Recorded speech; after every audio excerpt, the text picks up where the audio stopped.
नमस्कार, मैं हूं माही सिंह और आप देख रहे हैं नेक्स्ट 9 न्यूज। सुप्रीम कोर्ट आज दिल्ली के मुख्यमंत्री अरविंद केजरीवाल की उस याचिका पर सुनवाई कर रही है जिसमें उनकी गिरफ्तारी को चुनौती दी गई है। इससे पहले 30 अप्रैल को हुई सुनवाई में कोर्ट ने गिरफ्तारी के समय को लेकर सवाल करते हुए ईडी से जवाब मांगा था। आपको बता दें, इसी के साथ कुछ अन्य सवालों के साथ भी जवाब मांगे थे। वहीं ईडी आज इन्हीं सभी सवालों के जवाब देने वाली है। आपको बता दें, जस्टिस संजीव खन्ना और दीपांकर दत्ता की बेंच ने इस मामले की सुनवाई कर रही है।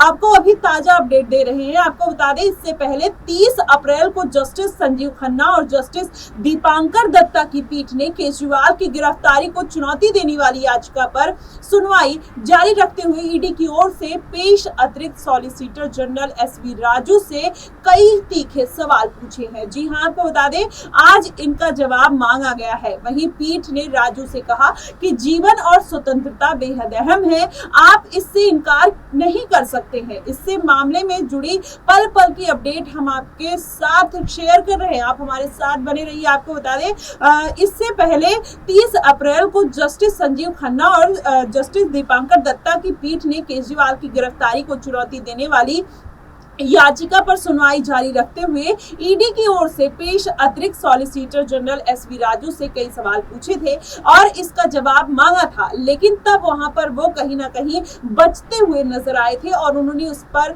कोई साफ रुख नहीं अपनाया, जिसके बाद ये पूरा मामला बिगड़ता हुआ नजर आया और इससे उम्मीद लगाई जाने लगी कि केजरीवाल को राहत मिल सकती है। आपको बता दें, सिंघवी ने फिर इसका जवाब दिया था। सिंघवी ने कहा था कि जिन सबूतों के आधार पर केजरीवाल को गिरफ्तार किया गया है वो 2023 से पहले के हैं। हर सामग्री जुलाई 2023 की है और मनीष सिसोदिया के मामले में भी यही सबूत आधार बनाए गए थे और मनी ट्रेल चार्ट भी वही था।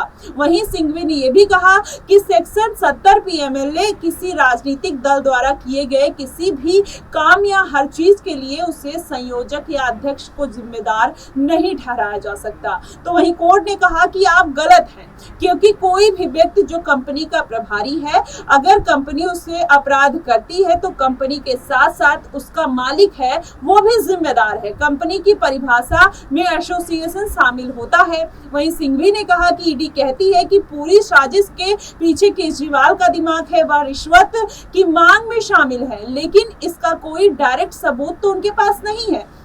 यही विधेयकात्मक जो अपराध है वो पीएमएलए नहीं है। वहीं ईडी की ओर से पेश वकील एसवी राजू ने कहा कोर्ट से कि सेक्शन 19 पीएमएलए पर गौर करने के लिए कहा और उन्होंने कहा जस्टिस खन्ना ने कि जांचकर्ता को कारण देने होंगे और सभी चीजों पर विचार करने के बाद जांचकर्ता को इस निष्कर्ष पर पहुंचना होगा कि आरोपी दोषी है या नहीं। तो वहीं एसवी राजू ने कहा कि विश्वास करने की वजह तक पहुंचने के लिए 4 अलग अलग चरण है और सबसे निचला जो चरण है वो गिरफ्तारी के समय होता है।